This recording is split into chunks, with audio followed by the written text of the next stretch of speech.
வந்திருக்கேன். கருணாமூர்த்தி, கருணாகேஸ்வர், சிவனோட கருணையை உருவம் சொல்லலாம். சரி, ஓகே. இப்ப சிவபெருமான் வந்து சிவபெருமானோட கருணையை பத்தி சொல்றது புராணம்ல 1000 கணக்கு கதை இருக்கு. அந்த 1000 கதையை சொல்ல போறியான்னு கேட்டீங்கன்னா அப்படி இல்லை.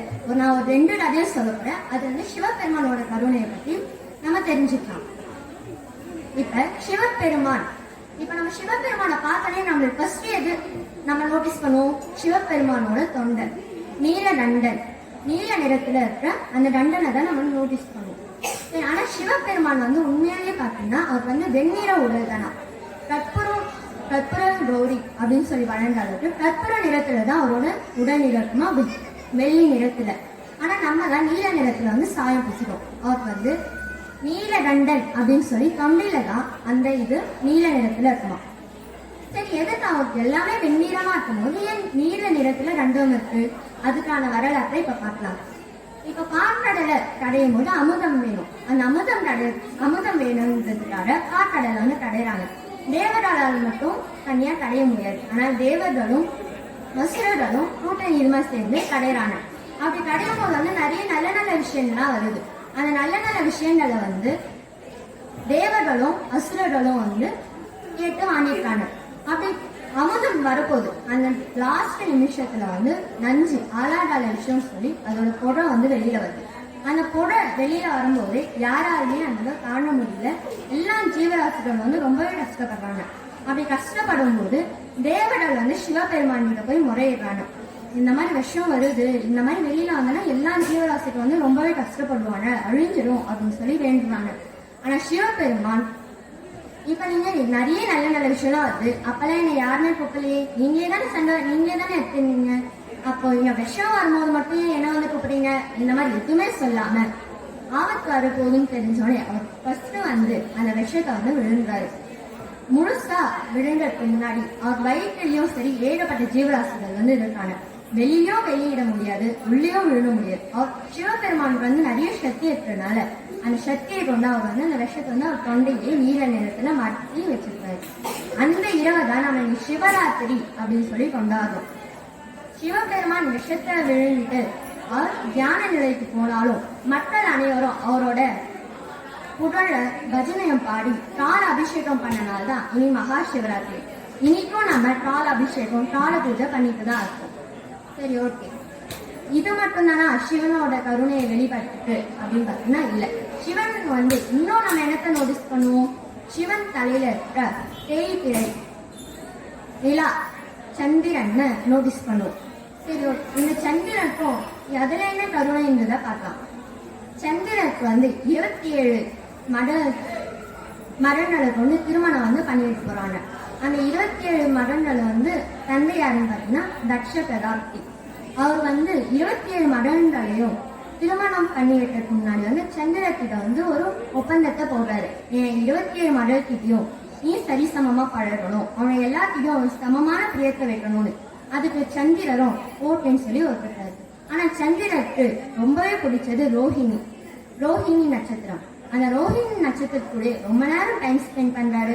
அவங்க மேலேயே ரொம்பவே பிரியமா இருக்கிறதுனால அந்த 26 நட்சத்திரத்துக்கும் ஒரு வருத்தம் வருது. அந்த வருத்தத்தினால அவனை தந்தை கிட்ட போய் முறையிடுறாங்க. இந்த மாதிரி நீங்க 27 பேரும் கல்யாணம் பண்ணிருக்கும் போது நீங்க எல்லாத்துக்கும் சமமா இருக்குன்னு சொன்னீங்க. ஆனா அவர் வந்து வெறும் ரோஹிணி கூட மட்டும்தான் இருக்காங்க சொல்லி அவங்களோட வருத்தத்தை வந்து தெரிவிக்கிறாங்க. அவர் தந்தைக்கும் என்னதான் அவரோட ஒரு மதம் சந்தோஷமா இருந்தாலும் 26 பேரும் கஷ்டப்படுறதுனால கோவத்துல வந்து சந்திரனுக்கு வந்து ஒரு சாபத்தை தராரு. நீ உன்னோட தலையை கொஞ்சம் கொஞ்சமா இழந்து அழிஞ்சிடுவ அப்படின்னு சொல்லிட்டு சந்திரனுக்கும் நாளாக அவரோட ஒரு காலையும் குறைஞ்சிட்டு வர்றதுதான் நம்ம இங்க தேவையா பார்த்துருக்கோம். அப்போ சந்திரர் வந்து சோம்நாத் குஜராத்ல போய் அங்க போய் தவம் பண்றதுதான் சோம்நாத் அப்படின்னு சொல்லி அந்த ஒரு டெம்பிள் இருக்கு. அங்க போய் தவம் பண்றாரு சிவபெருமானை நோக்கி. சிவபெருமானும் சாப விமோசனம் கொடுத்து அவர் வந்து நம்ம எல்லாருமே என்ன ரொம்ப பிடிக்கும்? தேய்பிரையா இல்ல பௌர்ணமியில முழு நிலவா? நம்ம எல்லாருமே அந்த முழு நிலாவை தான் பிடிக்கும். ஆனா சிவபெருமான் அந்த தேய்பிரையும் விரும்பி அவரோட தலையில வந்து சூடினார். இதுல இருந்து நம்ம சிவபெருமானோட கருணைய காணலாம். ஓம் ஸ்ரீ சின்மய சத்குரவே நமஹ. ஹரி ஓம். நம்ம இப்ப என்ன டாபிக் பத்தி பார்க்க போறோம்னா சிவமும் வீரமும் அப்படின்ற அந்த டாபிக்க தான் இப்ப நான் பேச போறேன். சிவம் அப்படின்னாலே வீரம் தான். வீரம், சிவபெருமான் கிட்ட இருக்கிற வீரத்தை பத்தி சொல்ல நிறைய எக்ஸாம்பிள்ஸ் நம்ம சொல்லிக்கிட்டே போலாம். அதுல ஒண்ணுதான் இப்போ நம்ம சொல்ல போறோம். என்னன்னா நாகம். அவரோட கழுத்துலயும் தன்னோட இடுப்புலையும் மாலை போல நாகத்தை சூட்டிட்டு இருப்பாரு. பாம்பை பார்த்தா படையே நடுங்கும்னு சொல்லுவாங்க. அப்படிப்பட்ட அந்த பாம்பையே தன்னோட கழுத்துல சூடிட்டு இருக்கிறாரு சிவபெருமான். அவரோட வீரத்துக்கு நிறைய வரலாற்றுல நிறைய எடுத்துக்காட்டான கதைகள் நிறைய நிறைய நிறைய இருக்கு. அது எல்லாத்தையும் நம்மளால சொல்ல முடியாதுன்றதுனால ஒரு 2 கதையை நான் இப்போ சொல்றேன். அதாவது யமதர்மரோட கர்வத்தையே அழிச்ச ஒரு கதை தான் இது. ஒரு ஊர்ல ஒரு தம்பதிகள் இருந்தாங்க. அவங்களுக்கு ரொம்ப நாளா குழந்தை இல்லை. அதனால அவங்க சிவபெருமான் கிட்ட ரொம்ப நாள் வேண்டி, சிவபெருமானும் இப்ப அந்த தம்பதிகள் கிட்ட ஒரு வரத்தை கொடுக்க போறாரு. ஆனா ஒரு சாதாரணமா கேட்டோன்னு ஒரு வரத்தை டக்குன்னு கொடுத்துடல. அதுலயும் ஒரு ட்விஸ்ட வச்சுதான் கொடுத்திருக்காரு. அதாவது 2 ஆப்ஷன் அவர் கொடுத்தாரு. என்னன்னா, ஃபர்ஸ்ட் ஆப்ஷன், உங்களுக்கு ஒரு குழந்தை, ஆண் குழந்தை வரும். ஆனா அந்த குழந்தை 16 வயது வரையும் தான் உயிரோட வாழும். அந்த 16 வயது வரைக்குமே அறிவும் ஆற்றலும் ஆன்மீகமும் பக்தியும்னு எல்லாமே சிறப்பா இருக்கும் அந்த குழந்தைக்கு அப்படின்னு சொன்னாங்களாம். 2வது ஆப்ஷன் என்னன்னா, உங்களோட குழந்தை ரொம்ப வருஷம் வாழும். ஆனா அறிவு ஆற்றல் இது போல எதுவுமே அவர்கிட்ட சரியா இருக்காது அப்படின்னு சொல்லிட்டாங்களாம். அந்த தம்பதிகளும் என்ன பண்ணாங்கன்னா, ஃபர்ஸ்ட் ஆப்ஷன் எடுத்துக்கிறாங்க. அதாவது தன்னோட குழந்தை கொஞ்ச காலம் வாழ்ந்தாலும் தான் அறிவும் ஆற்றலும் ஆன்மீகமும் பக்தியும் எல்லாமே நிறைந்திருக்கணும் அப்படின்னு சொன்னாங்களாம். அதுக்கப்புறமா அந்த தம்பதிகளுக்கு ஒரு குழந்தை பிறந்தாங்க. அழகான ஒரு குழந்தை. அந்த குழந்தைக்கு மார்க்கண்டேயன் அப்படின்னு பேர் வச்சாங்க. மார்க்கண்டேயன் அறிவும் ஆற்றலும் சிவபெருமான் கொடுத்த வரத்தை போலவே ரொம்ப அழகா தன்னோட 15 வயசு வரையுமே வாழ்ந்துட்டு வராரு. இப்போ அவருக்கு 16 வயசு ஆக போகுது. தன்னோட பெற்றோர்கள் 2 பேருமே, மார்க்கண்டேயனோட பெற்றோர்கள் ரொம்ப ரொம்ப கவலைப்பட ஆரம்பிச்சிட்டாங்க. ஏன்னா இன்னும் கொஞ்ச நேரத்துல, அதாவது தன்னோட 16வது பிறந்த நாள்ல மார்க்கண்டேயன் இறந்து போயிடுவாங்க. அதனால அவங்களோட பெற்றோர்கள் ரொம்ப கஷ்டப்பட ஆரம்பிச்சுட்டாங்க. இனிமே நம்மளோட குழந்தைய நம்மளால பார்க்க முடியாது அப்படின்றதுனால. இப்போ மார்க்கண்டேயன் தன்னோட பெற்றோர்கள் ஏன் இவ்வளவு சோகமா இருக்காங்க அப்படின்னு கேட்டாங்க. அதுக்கு தன்னோட தாய் இப்படியெல்லாம் நடந்தது அப்படின்னு சொல்லி தன்னோட தாய் மார்க்கண்டேயன் கிட்ட சொன்னாங்க.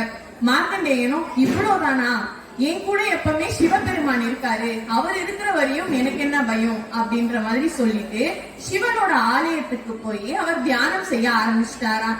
தியானம் செஞ்சுட்டு இருக்கிறப்பவே அவருக்கு தெரிய ஆரம்பிச்சிருச்சு. அதாவது யமதர்மர் தன்னை கூட்டிட்டு போகதான் வந்துட்டு இருக்காரு அப்படின்னு தெரிய ஆரம்பிச்சிருச்சு. அப்படி தெரிஞ்ச உடனே மார்க்கண்டேயன் என்ன பண்ணாங்கன்னா, பக்கத்துல இருந்த சிவலிங்கத்தை கட்டி அணைச்சுக்கிட்டாராம்.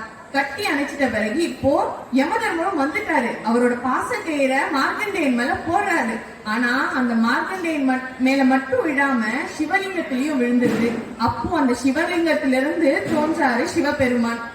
தோன்றி யமதர்மரை ஏறி மிதிச்சு அவரோட கர்வத்தையே அழிச்சிடுறாரு. எவ்வளவு வீரமுடைய சிவபெருமான் இல்லையா? இதுல இன்னொரு கதையும் இருக்கு. இன்னொரு கதை என்ன, திரிபுராசுரர்கள் அப்படின்னா 3 அசுரர்கள். 3 பேருமே ரொம்ப கொடூரமானவங்க. 3 பேரும் அண்ணன் தம்பிங்க. அவங்க எப்படின்னா, ஒரு பறக்கும் தட்டுல பல காலமா பல பேரை ரொம்ப கஷ்டப்படுத்திட்டே இருக்காங்க.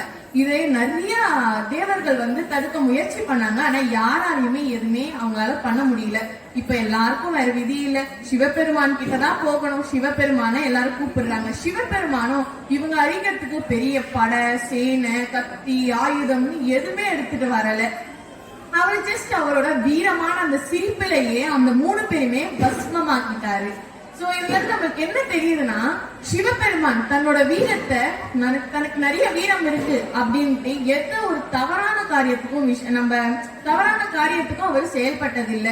சிவபெருமான் தான் செஞ்ச எல்லா வீரமான செயல்களும் ஒரு நல்ல விஷயத்துக்காக தான் பண்ணிருக்காரு.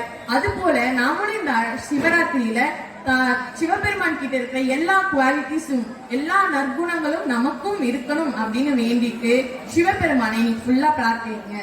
ஓம் ஹர ஹர நம பார்வதி பதையே ஹர ஹர சின்னய சத்குரவே நமஹ. ஹரி ஓம். நிறைய குணாதிசயங்கள் இருக்கு. எல்லாமே நம்ம அட்மையர் பண்ற விதமா தான் இருக்கும். சோ நான் ஒரு ஸ்டோரியில இருந்து ஆரம்பிக்கிறேன். சோ பார்வதி தேவி இருக்காங்க, சிவபகவானுடைய வைஃப்.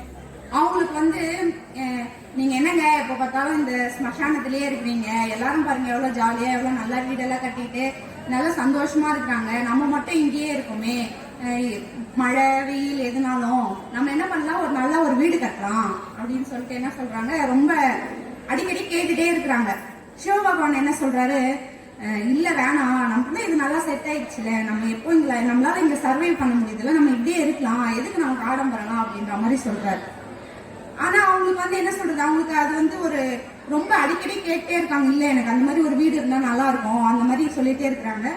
சரி சிவபகவான் என்ன சொல்றாங்க, சரி இவங்க கேக்குறாங்களே பெஸ்டா பண்ணி தரணும் அப்படின்னு சொல்லிட்டு ஒரு நல்ல சூப்பர் பெஸ்ட் பிளேஸ் சூஸ் பண்றாங்க.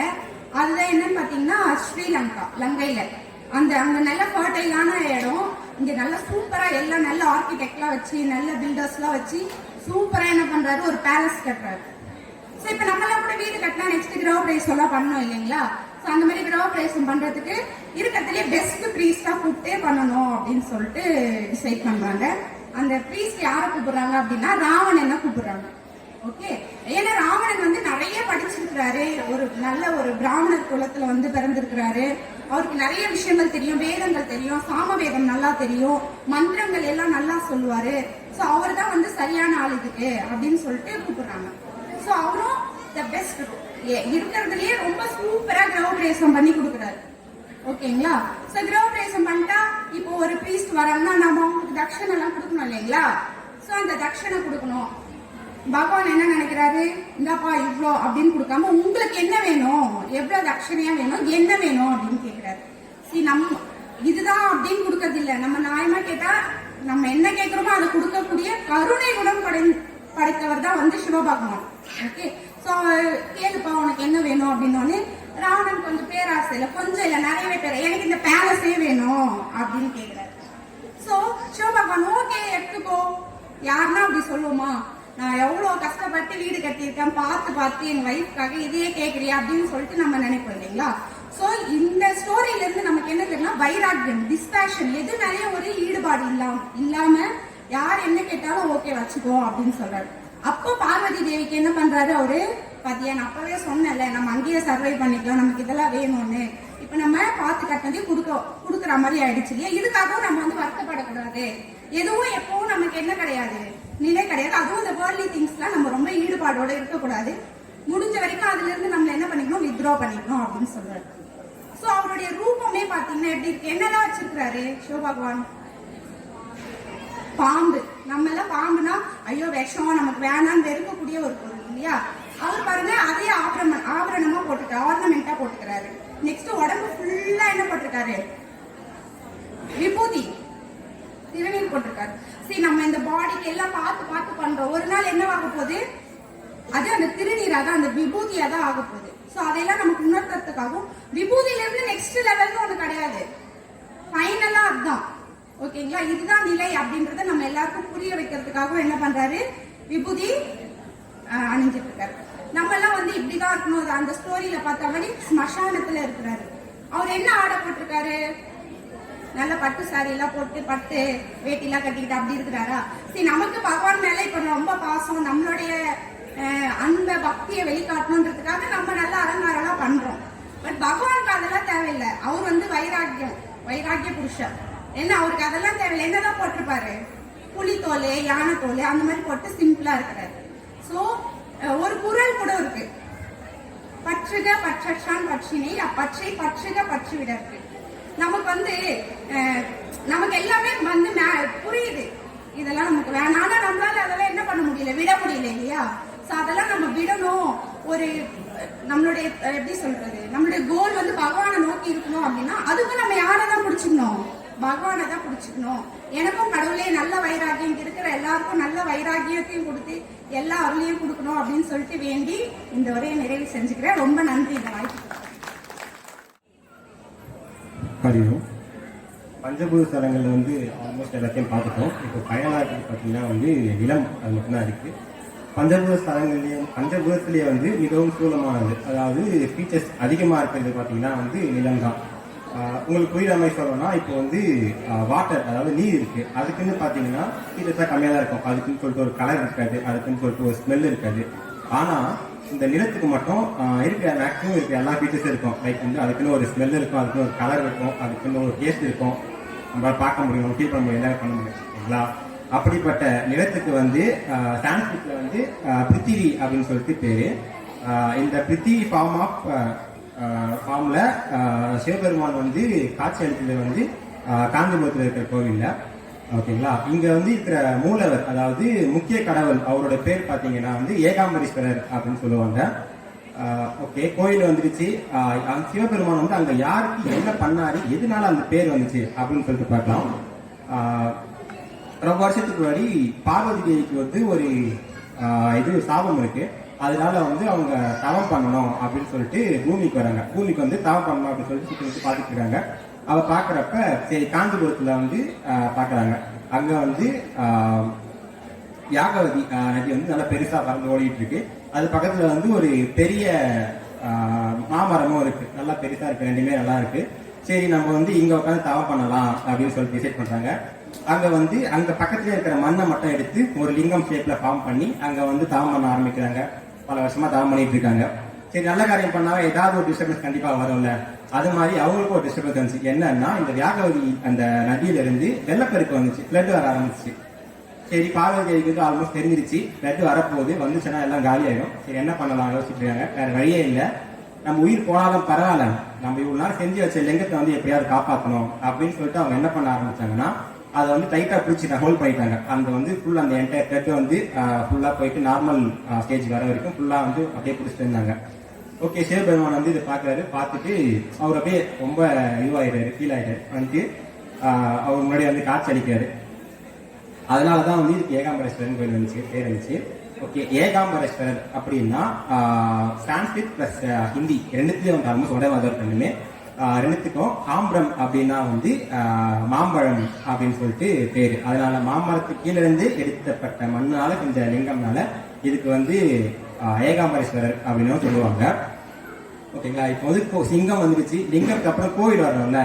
அதுக்கப்புறம் எப்படி கோயில் வந்துச்சுன்னா, அடுத்த பீரியட்ல இந்த ராஜாக்கள்லாம் வந்து கொஞ்சம் கொஞ்சமா அந்த கோயில் வந்து டெவலப் பண்ணாங்க. அதாவது பல்லவ மன்னர்களா இருக்கும், அதுக்கப்புறம் சோழ மன்னர்களா இருக்கும். அவங்கவுங்க பீரியட்ல கொஞ்சம் கொஞ்சமா வந்து ஃபர்ஸ்ட் ஒரு கோபுரம் போடுறது, அதுக்கப்புறம் கொஞ்சம் எக்ஸ்டெண்ட் பண்ணிட்டு அவங்களுடைய ஸ்கிரிப்சர்ஸ் எல்லாம் அதுக்குள்ள என்டர் பண்றது, அந்த மாதிரி பண்ணிட்டு இருந்தாங்க. இப்போ வந்து அது டெவலப் ஆகி இப்போ வந்து ஆல்மோஸ்ட் ஒரு 23 ஏக்கர்ஸ் வந்து அந்த கோவில் வந்து இப்போதைக்கு இருக்கு. ஓகேங்களா? அதுக்கப்புறம் வந்து இங்க இருக்கிற வந்து லிங்கம் வந்து பிருத்திவிலிங்கம், மண்ணாலான லிங்கம் அப்படின்னு சொன்னீங்களா.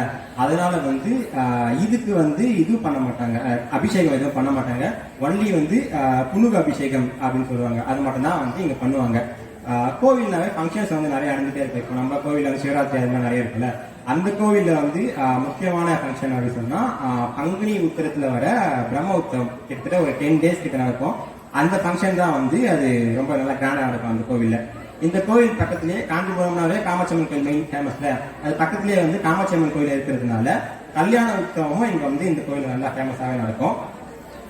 அதுக்கப்புறம் வந்து மண்ணில இருந்து வந்த சிவன், அதனால வந்து பார்வதி வந்து எடுத்து இது பண்ணதுனால இதுக்கு தழுவக்குழைவார் அப்படின்னு சொல்லிட்டு இன்னொரு பேர் இருப்பாங்க.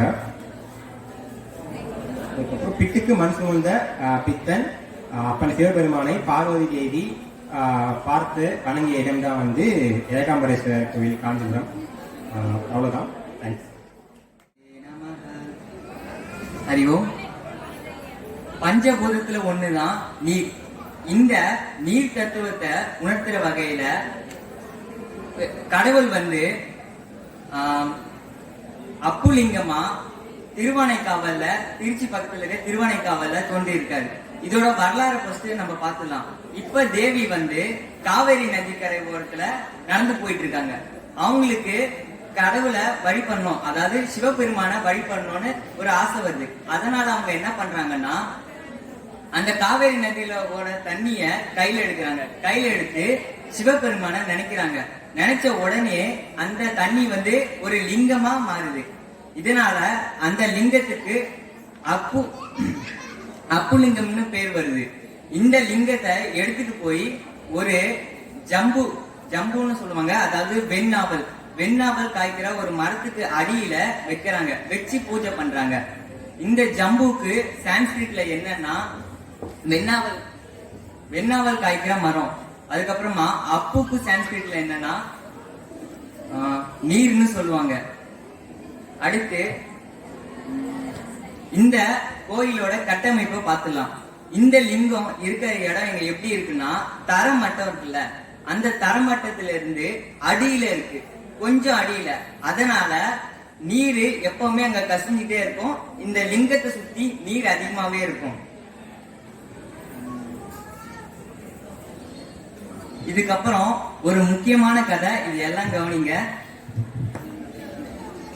ஒரு சில வருஷத்துக்கு முன்னாடி என்ன நடக்குதுன்னா, ஒரு ஸ்பைடர் 8 கால் பூச்சியும் ஒரு யானையும் இந்த பார்வதி வழிபட்டாங்கல்ல, இந்த லிங்கத்தை வழிபட்டுக்கிட்டே இருக்கு. இந்த ஸ்பைடர் என்ன பண்ணுதா, 8 கால் பூச்சி என்ன பண்ணுதுன்னா, அந்த மரத்துல இருந்து விழ இலைங்கெல்லாம் பார்த்து ஐயோ ஒரு மாதிரி அசிங்கமா இருக்கேன்னு சொல்லிட்டு அந்த மரத்தை சுத்தி ஒரு வகை கூடு மாதிரி செய்யுது. இதனால இலையெல்லாம் விழாது, அந்த லிங்கம் நல்லா இருக்கும்னு நினைச்சது. ஆனா இந்த யானை என்ன நினைச்சிச்சுன்னா, ஏன் இந்த ஸ்பைடர் இப்படி பண்ணுது, இந்த கடவுள் இந்த புனிதமான இடத்தையே அசிங்கப்படுத்துதுன்னு சொல்லி காவேரி இருக்கிற நதியில இருந்து தண்ணி எடுத்துட்டு வந்து தெளிச்சு அந்த இடத்த டெய்லி சுத்தம் பண்ணுது. இந்த மாதிரி கொஞ்ச நாள் நடந்துகிட்டே இருக்கு. திடீர்னு இந்த ஸ்பைடருக்கு வந்து கோவம் வந்துருச்சு. அதாங்க 8 கால் பூச்சிக்கு கோவம் வந்துருச்சு. அது என்ன பண்ணுது, உன்னை சும்மா விட மாட்டேன்னு அதோட மூக்கு உள்ள போயிடுச்சு. யானையோட தும்பிக்கை உள்ள போய் அதோட மண்டையை பயங்கரமா கடிச்சிருச்சு. அது கடிச்ச உடனே இந்த யானையும் வலி தாங்காம அங்க இங்க எங்கன்னு போய் கடைசியில இறந்துருது. இந்த யானை இறந்த உடனே அந்த ஸ்பைடரை வெளியவே வர முடியாம உள்ளேயே மாட்டி இறந்துருது. இப்ப பகவான் வந்து இவங்க 2 பேருக்கும் அருள் கொடுக்கிறாரு. இந்த யானை எந்த தப்பும் செய்யாதனால அவரு தன்னோட ஆத்மாவோட இணைச்சுக்கிட்டாரு அந்த யானையோட சூழ. இந்த ஸ்பைடர் தான் ஒரு உயிரை கொண்ட அந்த பாவத்தினால அடுத்த பிறவி நீ எடுக்கணும்னு சொல்லிட்டு இருக்காரு. இந்த ஸ்பைடருக்கு சிவபக்தி அதிகமா இருந்ததுனால ஒரு அடுத்த ஜென்மத்துல ஒரு நார்மல் மனுஷனாவோ இல்ல ஒரு மிருகமாவோ பிறக்காம ஒரு ராஜாவா பிறக்கிறாரு. அந்த ராஜா பேரு தான் கோச்செங்கன் சோழன். ஆமாங்க, கோ அப்படின்னா அரசன், செங்கன்னா அவரோட கண்ணு வந்து ரொம்ப ரெட்டா இருக்கும், சோழன்னா அந்த வம்சத்தை சார்ந்தவர். சோழ வம்சத்தை சார்ந்த ஒரு செங்கனுடைய அரசன் அப்படின்னு குறிக்கிறாரு. இவருக்கு அவரோட பழைய காலத்துல நடந்த இந்த பகை ஞாபகம் இருக்கு. யானைக்கும் இவருக்கும் நடந்த அந்த பகை ஞாபகம் இருக்கு. இவர் வந்து 70 மாட கோயில்கள் கட்டி இருக்காரு. மாட கோயில்கள்னா நான் என்ன சொல்லிடுறேன், ஒரு சின்ன யானையால கூட உள்ள போக முடியாது. ஏன், நம்ம மனுஷங்களே லைட்டா குனிஞ்சுதான் உள்ள போனோம், அந்த மாதிரி இருக்கும் இந்த மாட கோவில். இத்தனை 70 மாட கோயில்கள் கட்டி இருக்காரு.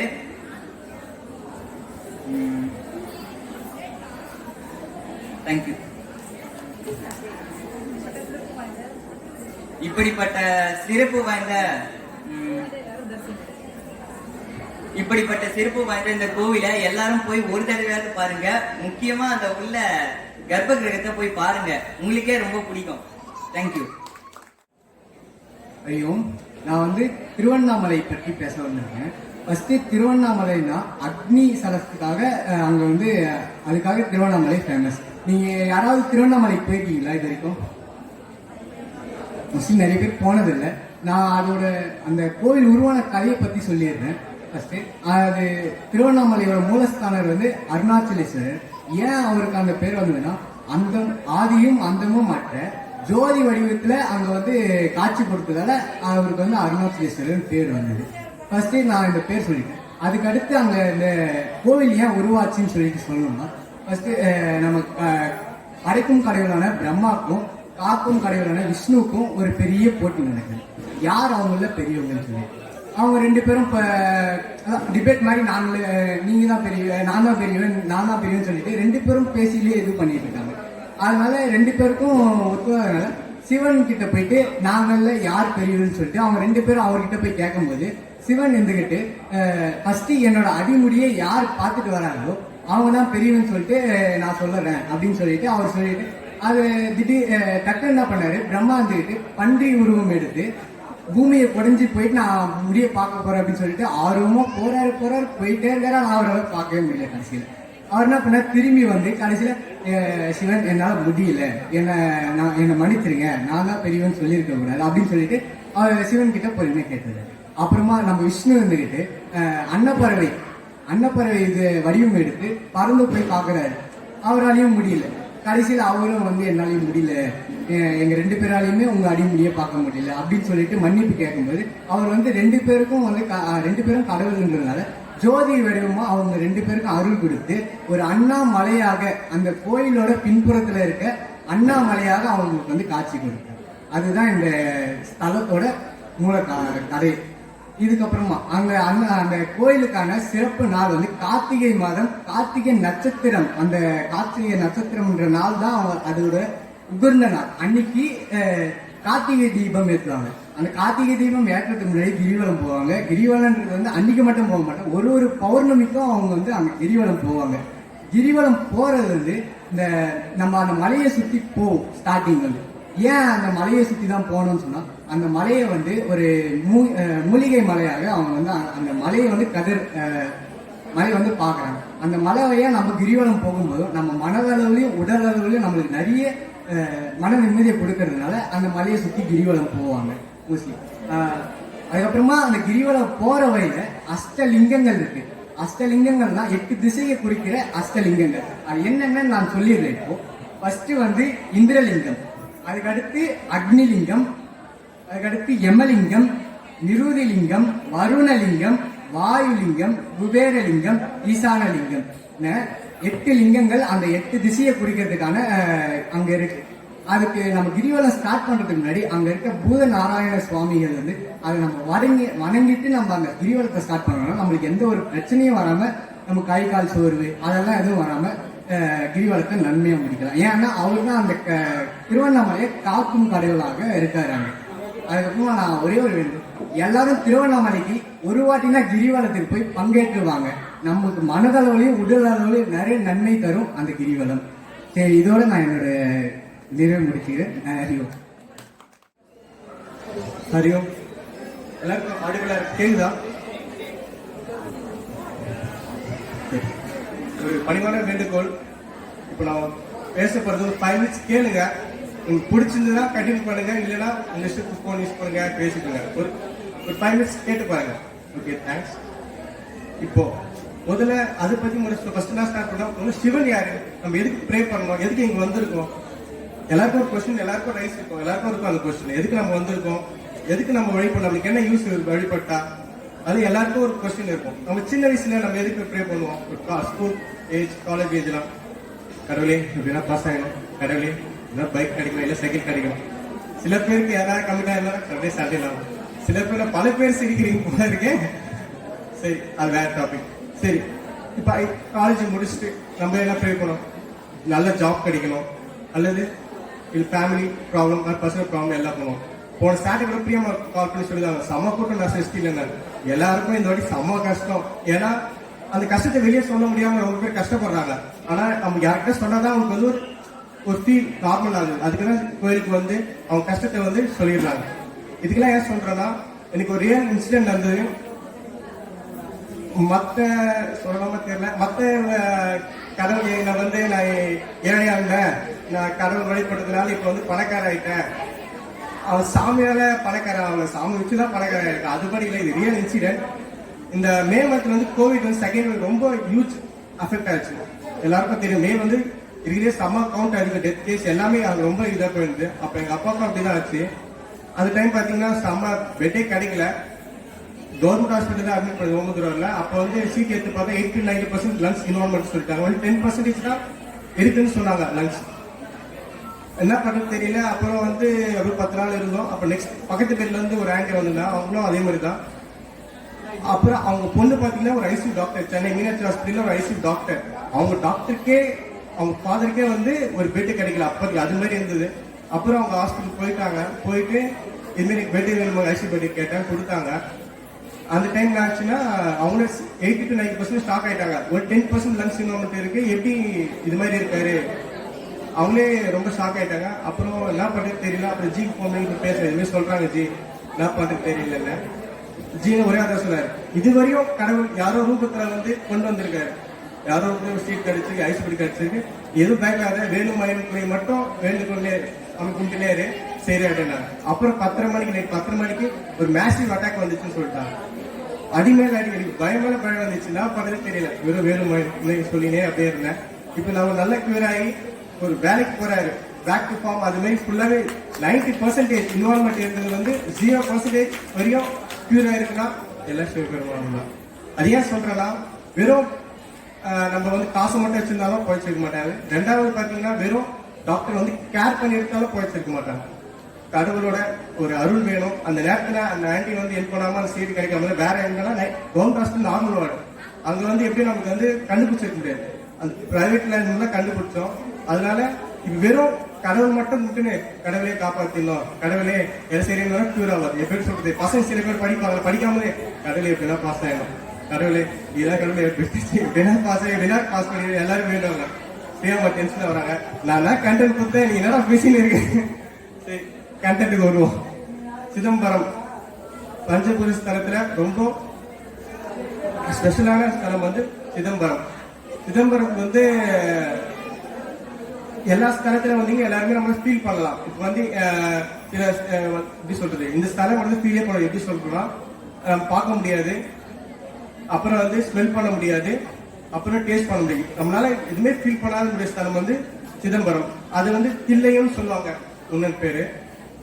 அந்த கோயில வந்து சில சின்ன ஸ்டோரி இருக்கு, எப்படி அது எப்படி வந்ததுன்னு சொல்றேன். தில்லை வந்து முன்னாடி பாத்தீங்கன்னா ஒரு காடா இருந்தது. அப்ப வந்து அந்த ரிஷிகள் வந்து என்ன பண்ணுவாங்கன்னா, இறைவன்லாம் இல்ல, நம்ம நல்ல கர்மா செஞ்சு நல்ல எண்ணங்கள் செஞ்சா நம்ம நல்லதான் நடக்கும், இறைவன் எதுவும் இல்ல, நம்ம வந்து வெறும் மந்திரங்கள் வேதங்கள் வச்சு வழிபட்டு வந்திருந்தாங்க. அந்த டைம் அப்புறம் ஆச்சுன்னா சிவபெருமான் மேல இருந்து பாக்குறாரு, இது மாதிரி ஆகாயத்திலிருந்து பாக்குறாரு, இவங்க நல்ல ஞாபகம் கூட இருக்காங்க, ஆனா இவங்களுக்கு வந்து அந்த கிளாரிட்டி எதுவும் தெரியாம இருக்கு அப்படின்னு ஃபீல் பண்ணிட்டு அப்புறம் என்ன பண்றேன்னா ஒரு லீலை பண்றாரு. என்ன பண்றாருன்னா, ஒரு அழகான இளமகனா ஒரு வராரு. அவர் கூட வந்து ஒரு விஷ்ணு பகவான் வந்து மோகினி ரூபத்துல ஒருத்தர் 2 பேரும் வராங்க. இத பார்த்த அந்த ரிஷிகள் அவங்க அழகில அழகி பின்னாடியே போயிடுறாங்க. அத இவர் என்ன பண்ற, டக்குன்னு பார்த்தா 2 பேரும் காணும், மறைஞ்சு போயிட்டாங்க. அப்ப இந்த ரிஷிகள் ஏதோ சக்தி ஏதோ வந்திருக்காங்க, இது நம்ம கண்டுபிடிக்கணும்ட்டு ஓம் கிரியேட் பண்ணி அது ஓம்ல இருந்து கண்டுபிடிக்க யாருன்ட்டு ஒரு அனிமலா விடுறாங்க. எப்படி சொன்னீங்கன்னா, ஃபர்ஸ்ட் புலியை அனுப்புறாங்க. அது புலியை வந்து என்ன பண்ற, சிவபெருமான் என்ன பண்றாருன்னா அதுல இருந்து அவரோட தோலை வந்து ஆடையா மாத்திக்கிறாரு. அப்புறம் யானையை அனுப்புறாங்க, யானையை வந்து ஆயுதங்களா மாத்திக்கிறாரு. சரி, எதுவுமே பண்ண முடியலையேன்ட்டு ஒரு அரக்கனை அனுப்புற. அரக்கன் பேர் வந்து முயலகன். அந்த பெரிய அரக்கனை அனுப்புறாங்க. அப்ப வந்து சிவபெருமான் வந்து என்ன பண்றாருன்னா ஆனந்த தாண்டவமாக ஆடி அந்த அரக்கனை வீட்டுறாரு. இதுதான் இந்த ஸ்டோரியோட இது.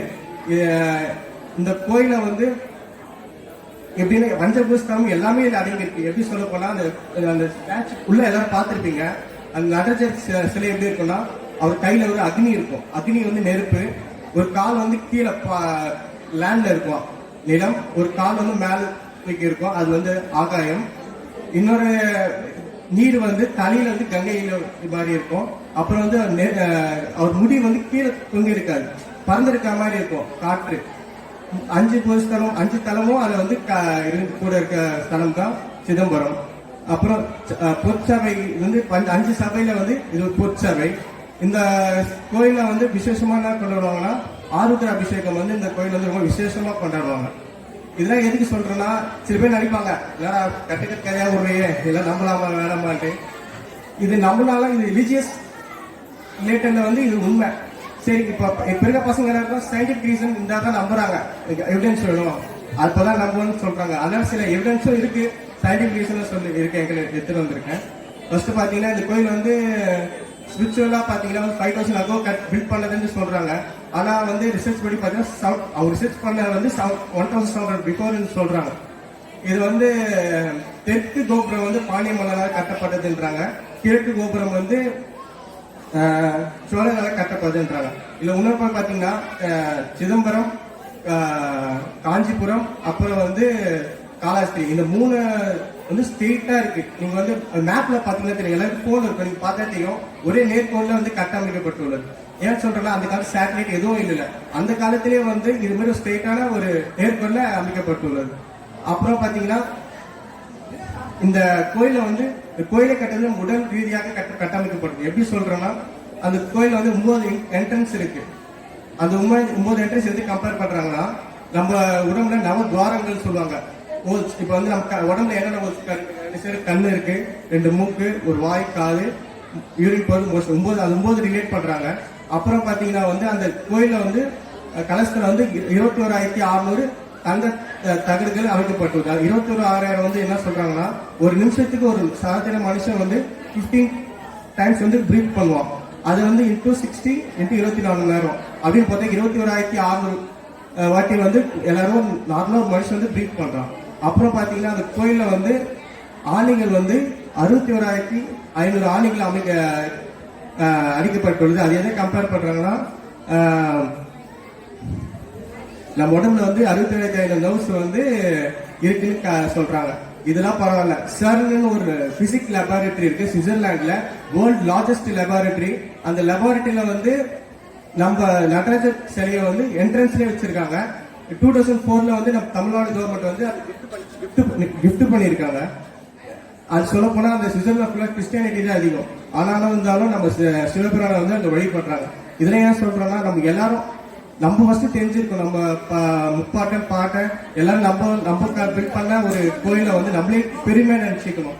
அதனாலதான் இதெல்லாம் சொல்றேன். எல்லாரும் வந்து சிவன் ஒரு ஓம் சொன்னாவே ரிலிஜியஸ் ஜாதி அதெல்லாம் பார்க்காம அது ஒரு ஃபீல், அந்த ஃபீலை நீங்க ஃபீல் பண்ணிட்டீங்கன்னா கண்டிப்பா நீங்க வந்து சிவன் பக்தராக ஆயிடுங்க. இந்த இதுக்கு வாய்ப்பு கொடுக்க பிரியா மக்கள் அறிஞ்சிக்க நன்றி.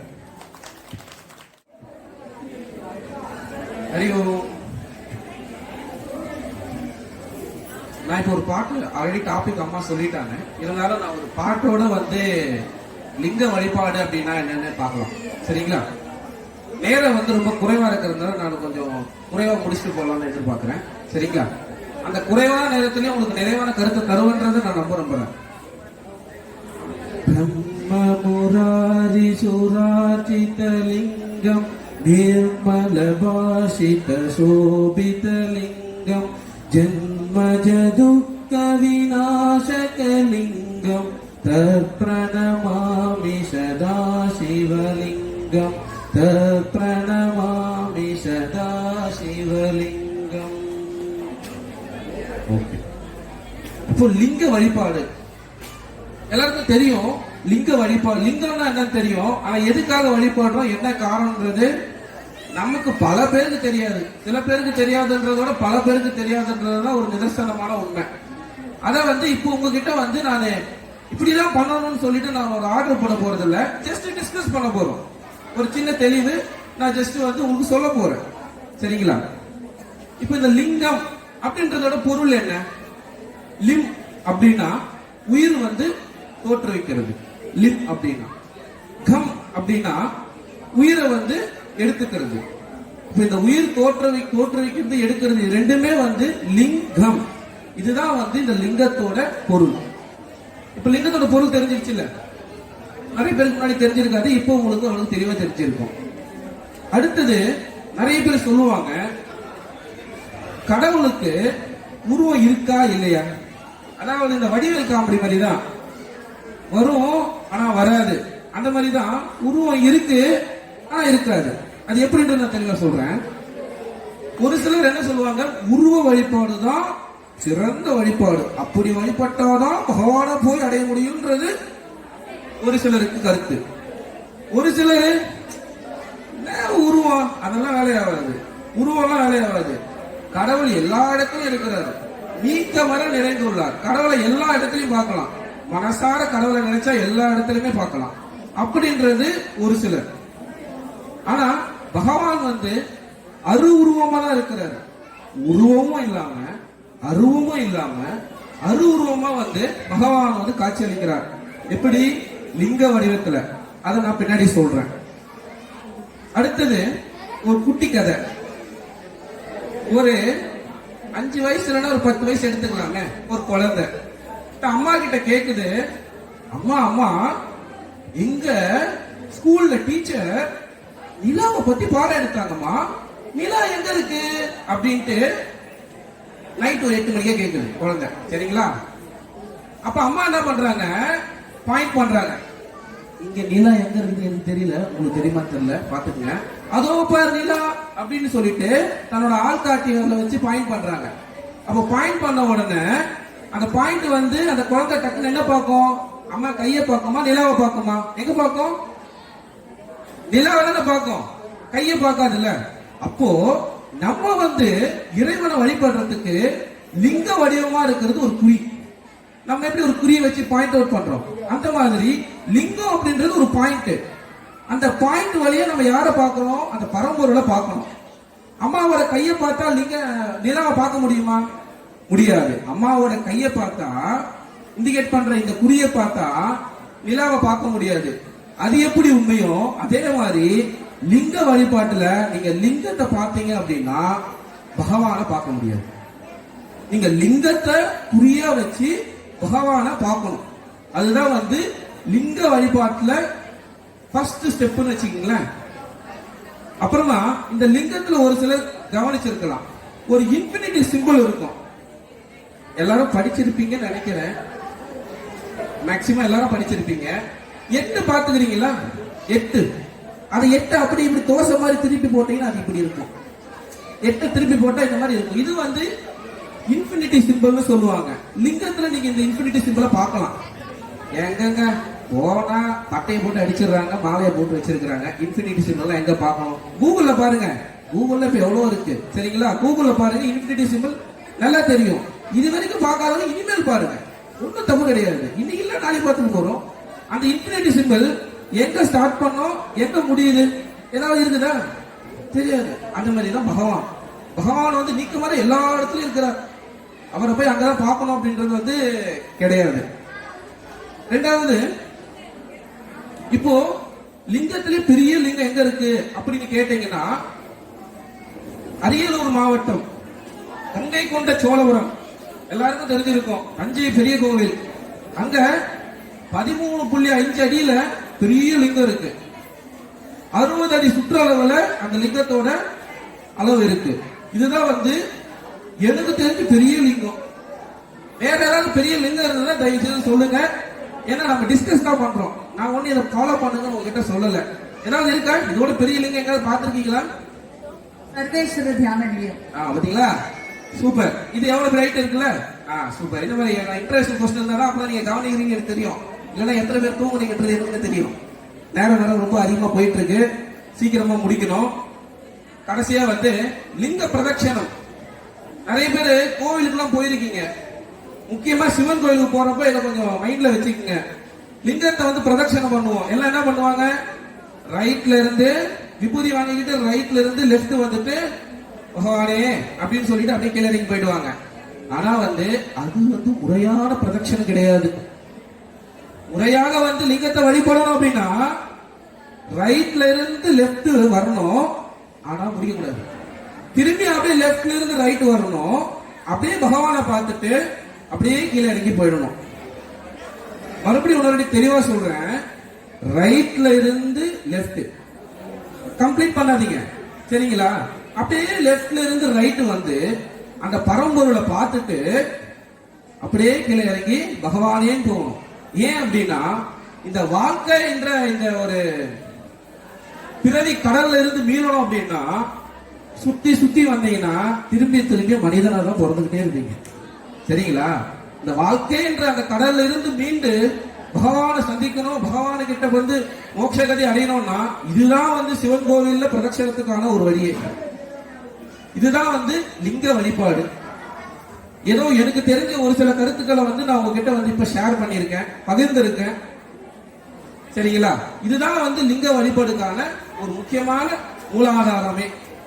அப்புறமா கடைசியா ஒரு சின்ன ஒரு குட்டி ஸ்டோரி சொல்லி முடிக்கலாம்னு பாக்குறேன். ஆனா நேரம் இல்லை, இருந்தாலும் ஒரு நிமிஷம் தருவாங்கன்னு நினைக்கிறேன்.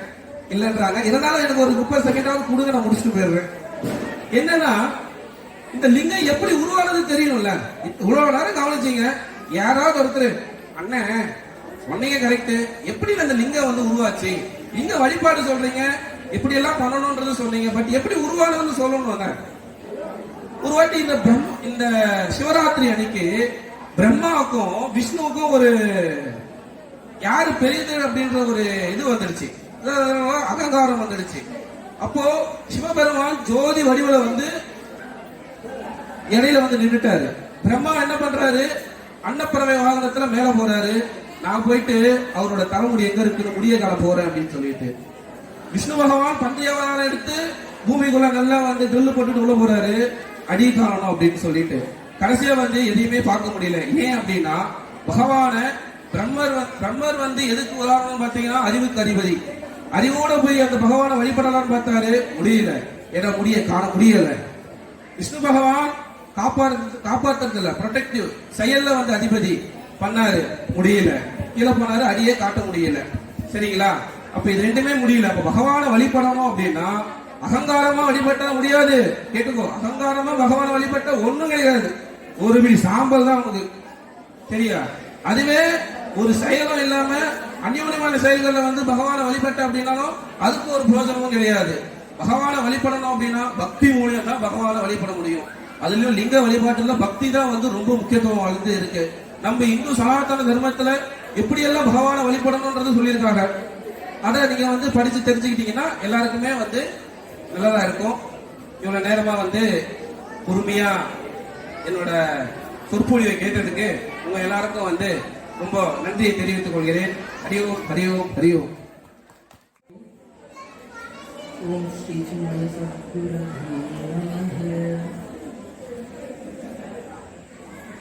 இப்போ நமக்கு முன்னாடி ரொம்ப அழகா வந்து மனசினுடைய வண்ணம் எண்ணங்கள் பத்தி சிறப்பா சொல்லிட்டு போயிருக்காரு.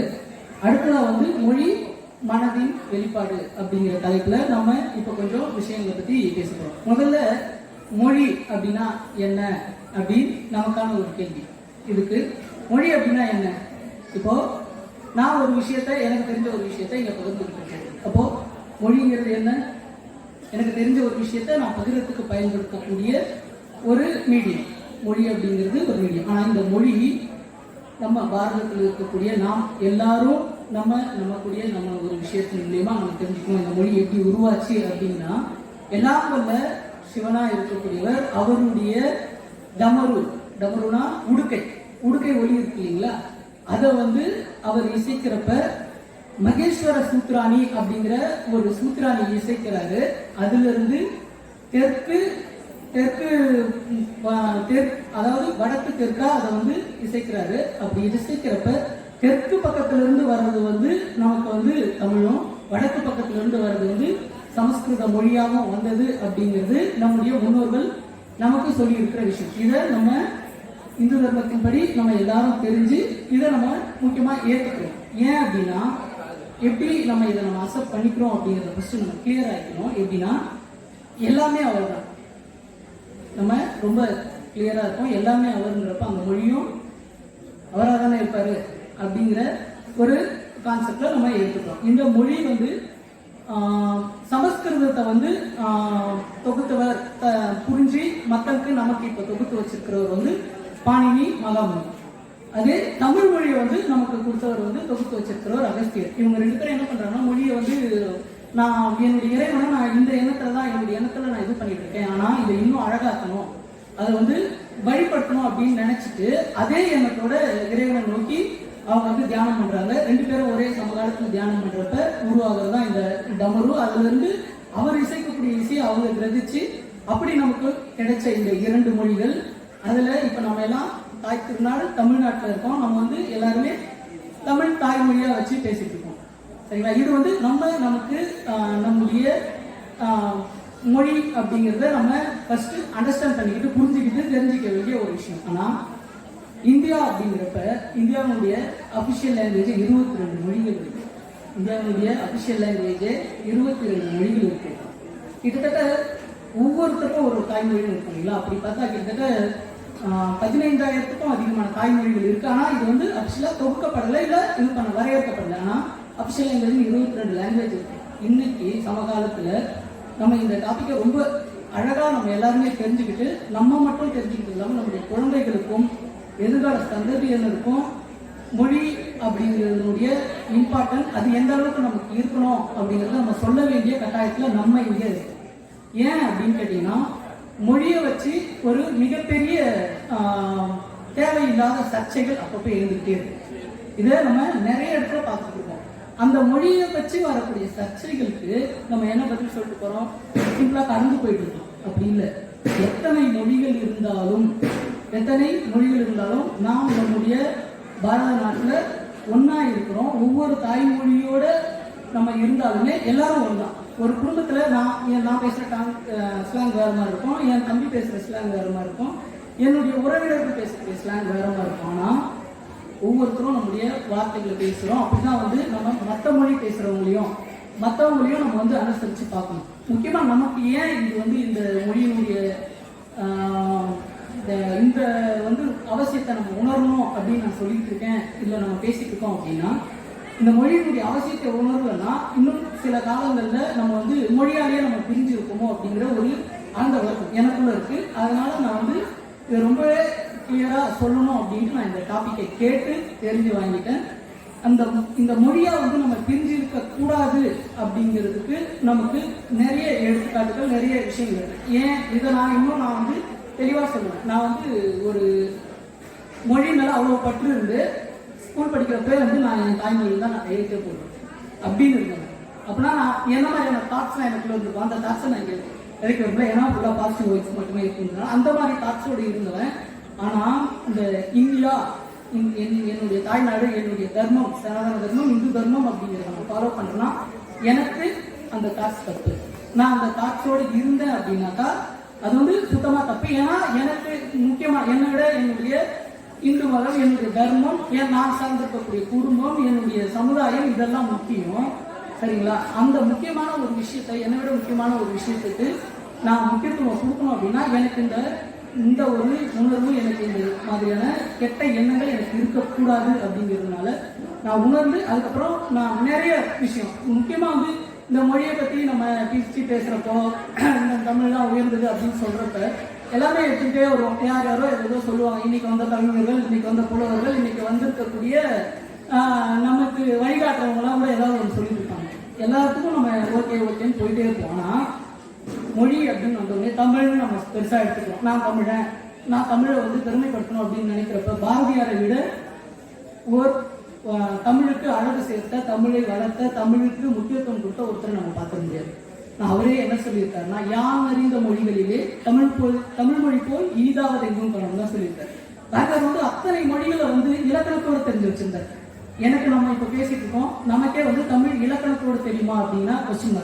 நமக்கு சொல்லக்கூடியவங்க, நம்ம இந்த டைவர்ஷன்ல யூஸ் பண்ணக்கூடியவங்களுக்கு இலக்கணம் தெரியுமான்னு கேட்டா தெரியாது. ஆனா இலக்கணம் தெரிந்த, இலக்கணத்தோட பிற மொழிகளை படித்த பாரதியார் யான் அறிந்த மொழிகளிலே தமிழ் மொழி போல் இனிதாவது எங்கும் காணும் அப்படின்னா தமிழ் மொழி அவ்வளவு இனிதாது. ஆனா அவர் என்ன பண்ணாருன்னா, இனிதான அந்த மொழியோட நிற்காம நிறைய மொழிகளை படிச்சாரு, கத்துக்கிட்டாரு, அதுவும் இலக்கணத்தோட. அப்படிப்பட்ட ஒவ்வொரு அந்த காலத்திலேயே அவருக்கு அவ்வளவு தேவைப்படுதுன்னா, இன்னைக்கு நாம் பல இடங்களுக்கு நம்ம செல்ல வேண்டியிருக்கு. நம்ம என்ன பண்ணிடுறோம்னா, இல்ல நான் தமிழ் தான், எனக்கு அந்த தமிழ் உணர்வு இருக்கு, நான் தமிழ் தான் படிப்பேன், நான் தமிழ்ல தான் இருப்பேன் அப்படின்னு இருக்கிறதுனால நம்முடைய வளர்ச்சி கண்டிப்பா எல்லா லெவல்லையுமே குறையும். முக்கியமா ஃபர்ஸ்ட் நான் ஒரு டெக்ஸ்ட் எடுத்து படிக்கணும், நான் ஒரு விஞ்ஞான ரீதியா ஒரு விஷயத்தை தெரிஞ்சுக்கணும் அப்படின்னா நான் வெறும் தமிழ் மட்டுமே படிச்சு, இல்லை தமிழ்ல மட்டுமே அப்படியே இருந்தேன்னா என்ன ஆகுதுன்னா, என்னால் ஒரு எக்ஸப்ட் மேலே போக முடியல. டெக்ஸ்ட் எடுத்து படிக்க முடியல, எனக்கு அந்த டெக்ஸ்ட் ஈஸியாக கிடைக்கலன்னு கூட சொல்லலாம். அதுதான் ரியாலிட்டி. அப்படிங்கிற பட்சத்தில் நம்ம அந்த ஒரு குறுகிய வட்டத்துக்குள் போகாம எல்லாருமே அந்த மொழி அப்படிங்கிற ஒரு மொழி அப்படிங்கிற உணர்வோடு இல்லாமல் எல்லா மொழிகளையும் நாம் கற்று, எல்லா மொழிகளும் நம்மளோட இருக்கிற மற்ற மொழி பேசுறவங்க நமக்கு வரக்கூடிய வாய்ப்புகளை பயன்படுத்தி அதையும் நம்ம கற்று எல்லாரும் இந்த மொழியை கற்றுக்கணும் அப்படிங்கிறது. இன்னொன்று சிம்பிளா நம்ம தெரிஞ்சுக்கணும் அப்படின்னா, நான் என் மொழி மட்டுமே உயர்ந்தது அப்படின்னு சொல்லிட்டு நான் இங்கே உட்காந்துருக்கேன், பேசிட்டு இருக்கேன்னு வச்சுங்களேன். ஒரு இடத்துக்கு போகிறோம் வெளியில, இதே எனக்கு சிவன் ரொம்ப பிடிக்குது, நான் கைலாஸ் போகணும்னு நினைக்கிறேன். அங்கே போயிட்டு எனக்கு தமிழ் மொழி தான் தெரியும், நீ தமிழில் தான் நீங்கள் பண்ணணும்னு நான் பேசணும்னா அது எவ்வளோ தவறாக இருக்கும்.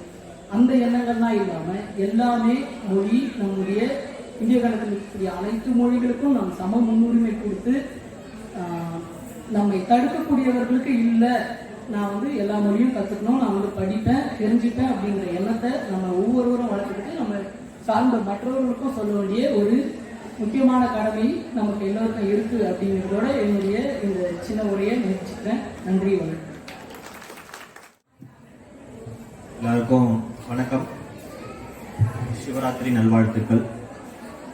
மனதின் நிறம் அப்படின்னு சொல்லிட்டு தலைப்பு கொடுத்துருக்காங்க. மனதின் நிறம், மனசுக்கு நிறம் இருக்கா? எல்லாருக்கும் மனசு இருக்கு, அதுக்கு நிறம் இருக்கா அப்படின்றதுதான் கேள்விங்க. மனிதர்களுக்கு நிறம் இருக்குன்னு எல்லாருக்கும் தெரியும். சில பேர் நம்ம கருப்பா இருக்கோம், வெள்ளையா இருக்கோம், மாநிலமா இருக்கோம். மனசுக்கு நிறம் இருக்கா? இருக்கு. என்ன நிறம்? அதாவது நம்ம மனசு எப்படி இருக்கும்னா, ஒரு சில டைம் எப்படி இருக்கும், ரொம்ப துன்பப்படும். ஒரு சில டைம் அழிவை நோக்கி யோசிக்கும், அப்ப கருப்பா இருக்கும் அப்படின்னு ஒரு யோசனை சொல்லலாம். ஒரு சில டைம் விட்டு கொடுக்கும், அப்ப எப்படி இருக்கும், வெள்ளையா இருக்கு. ஸோ ஏதோ ஒரு ஆபத்தை பத்தி யோசிக்குது, கொஞ்சம் சிகப்பா இருக்கு, அந்த மாதிரி யோசிக்கிறோம்.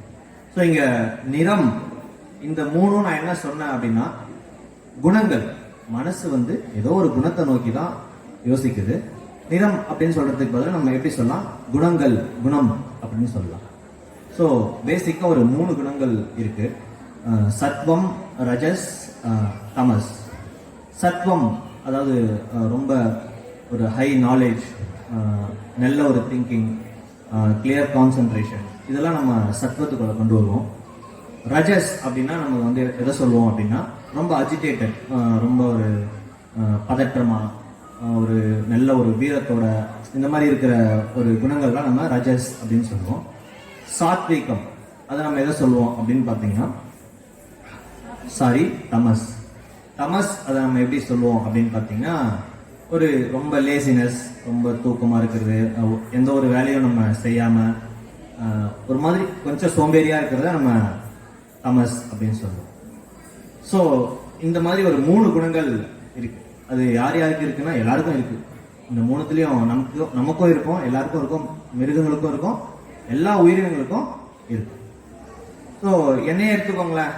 என்னன்னா இப்போ இவர் வந்து ரொம்ப நல்லவர், வல்லவர், நல்ல தங்கமானவர் அப்படின்னு யாரும் சொன்னதில்லை. சரி அப்படின்னு எடுத்துக்கிட்டா நிறைய குணங்கள் சொல்லலாம் ஒருத்தருக்கு. அது எல்லாத்துக்கும் ஒரு காமனா ஒரு பேர் வச்சா கரெக்டா இருக்கும்ல. அந்த மாதிரி ஒரு 4 பெயர்கள் இருக்கு, ஒரு சில குணங்களை உள்ளடக்கி. அந்த பெயர்கள்லாம் என்னன்னா பிராமணர்கள், சத்திரியர்கள், வைசியர்கள் அண்ட் சூத்ராஸ். பிராமணாஸ், சத்ரியாஸ், வைசியாஸ் அண்ட் சூத்ராஸ் அப்படின்னு சொல்லுவாங்க. ஸோ பிராமணர்கள் அப்படின்னா என்ன, இதை பற்றி ஃபுல் விளக்கெல்லாம் நான் கொடுக்க போறதில்ல. நம்ம கடவுள்ல நிறைய பேரை வணங்குறோம். அதாவது ராமர், கிருஷ்ணர், இவங்கெல்லாம் நம்ம எப்படி அறியப்பட்டிருக்கோம் அப்படின்னா அவங்கெல்லாம் வந்து சத்திரியர் குலத்துல இருந்து வந்தவங்க அப்படின்னு தான் அறியப்பட்டிருக்கோம். அண்ட் இவங்க அந்த குலத்துல பிறந்ததுனாலதான் அவங்களுக்கு அந்த தகுதி இருந்ததா? கிடையாது.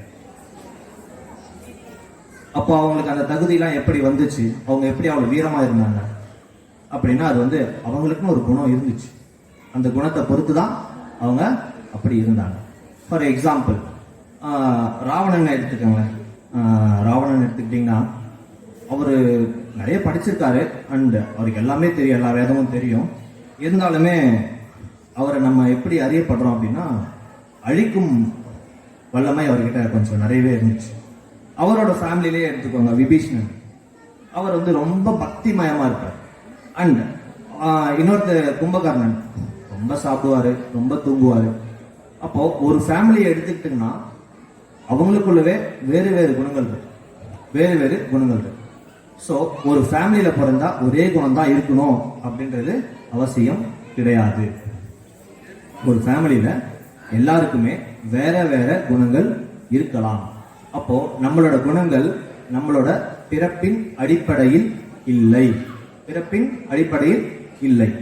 ஸோ இப்போ இன்னொரு எக்ஸாம்பிள் அப்துல் கலாம் ஜி எடுத்துக்கோங்க.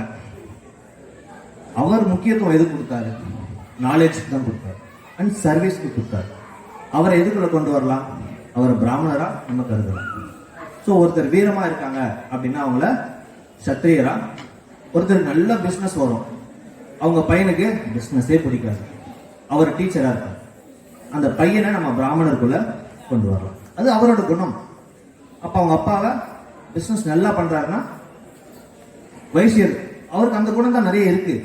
ஸோ ஒரு குணம் அவங்களோட ஃபேமிலிக்கு இருக்கு அப்படின்னா அடுத்து வர சந்ததியினர் இருக்கும் அதே குணம் தான் இருக்கணும்னு அவசியம் இல்லை. ஸோ இன்னொரு சின்ன எக்ஸாம்பிள் அப்படியே எடுத்துக்கிட்டோம் அப்படின்னா, இப்போ நிறைய நம்ம பார்க்குறோம் சொசைட்டில நிறைய நடக்குது. இப்போ என்னோட தாத்தா எம்எல்ஏவா இருக்காரு, அடுத்து பையன் எம்எல்ஏ, அவங்களோட பையன் எம்எல்ஏ, அடுத்து வரவரும் எம்எல்ஏ இருக்கணும்னு அவசியம் இல்லை. அவர் நல்ல ஆக்டராகவோ நல்ல ஸ்போர்ட்ஸ் மேனாவோ எப்படி வேணாலும் இருக்கலாம், கரெக்டுங்களா? ஆனாலும் ஒரு சில இடத்துல இது திணிக்கப்பட்டாலுமே கூட அது தவறுன்னு தான் நான் கருதுறேன். இது என்னோட பர்சனல் ஒப்பீனியன் தான். என்னதான் இருந்தாலும் இந்த மாதிரியான குணங்கள் திணிக்கப்படாமல் அது தானாக எது நல்லா வெளிப்படுதோ, ஒரு நல்ல ஆக்டரா இருந்தா ஒரு நல்ல ஆக்டராகவே இருக்கணும், புரியுதுங்களா? அதுல ஒரு பெஸ்டா இருந்தாருன்னா அவருக்கும் நல்லது, எல்லாருக்குமே நல்லது. ஸோ சிவபெருமான் எடுத்துக்கோ, இன்னைக்கு சிவராத்திரி, அவருக்கு நிறைய குணங்கள் இருக்கு. அவரை வந்து பிராமணரா, சத்திரியரா, வைசியரா எதுலையுமே கொண்டு வர முடியாது. இஸ் எவ்ரிவேர், அவர் எல்லா இடத்துலையும் இருக்காரு, எல்லாவுமா இருக்காரு, எப்பவும் இருக்காரு. எப்படி சொல்லலாம், அவர் சுடுகாட்டில் இருக்காரு, சாம்பலை பூசிக்கிறாரு, ஒரு இடத்துல விஷத்தை குடிச்சிட்டு காப்பாத்துறாரு, ஒரு இடத்துல அழிக்கிறாரு.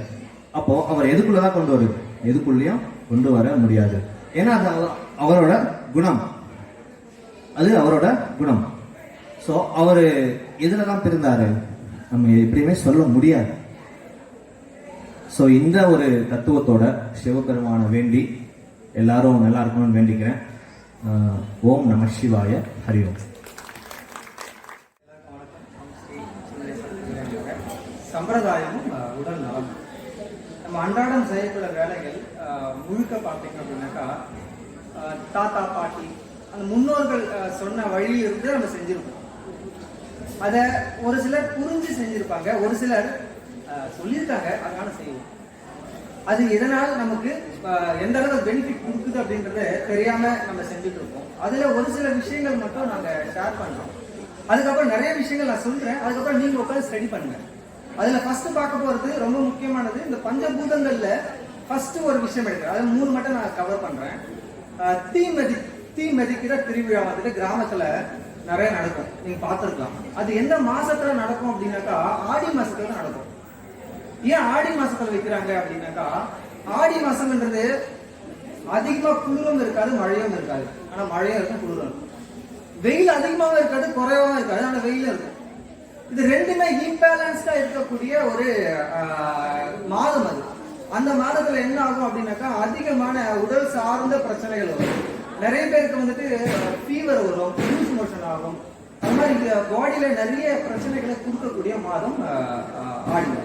அந்த மாதங்கள்ல பாத்தீங்கன்னா வீட்டுக்கு முன்னாடி தோரணங்கள் கட்டியிருப்பாங்க, வேப்பல தோரணம், கூழ் ஊத்துவாங்க. கிராமத்துலாம் வெறும் கூழ மட்டும் இருக்காது, அதுல நிறைய வெங்காயம் போடுவாங்க, தயிர் போடுவாங்க. அது மாதிரி நிறைய விஷயங்களை போட்டுதான் கொடுப்பாங்க. இது எல்லாமே நோய் எதிர்ப்பு சக்தியை கொடுக்கக்கூடிய ஒரு விஷயம். அந்த மாதத்துல தீமிதி அப்படிங்கிற விஷயம் எதுக்காக வருதுன்னா, தீ மிதிக்கும் போது என்ன ஆகும் அப்படின்னா குறைஞ்சபட்சம் 10 இருந்து 12 அடி வரைக்கும் அந்த நீட் இருக்கும்.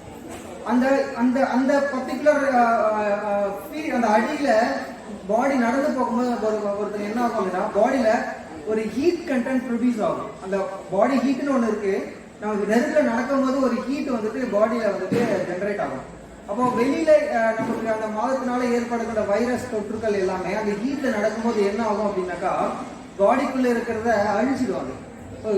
எந்த வைரஸா இருந்தாலும் ஒரு பர்டிகுலர் ஹீட்ல இருந்தா தாங்கும், அதுக்கப்புறம் ஆட்டோமேட்டிக் அதை செத்து போயிடும். அப்போ அதிகமான ஹீட்டை வந்துட்டு நம்ம நடக்கும்போது என்ன ஆகும், ஹோல் பாடிக்கும்.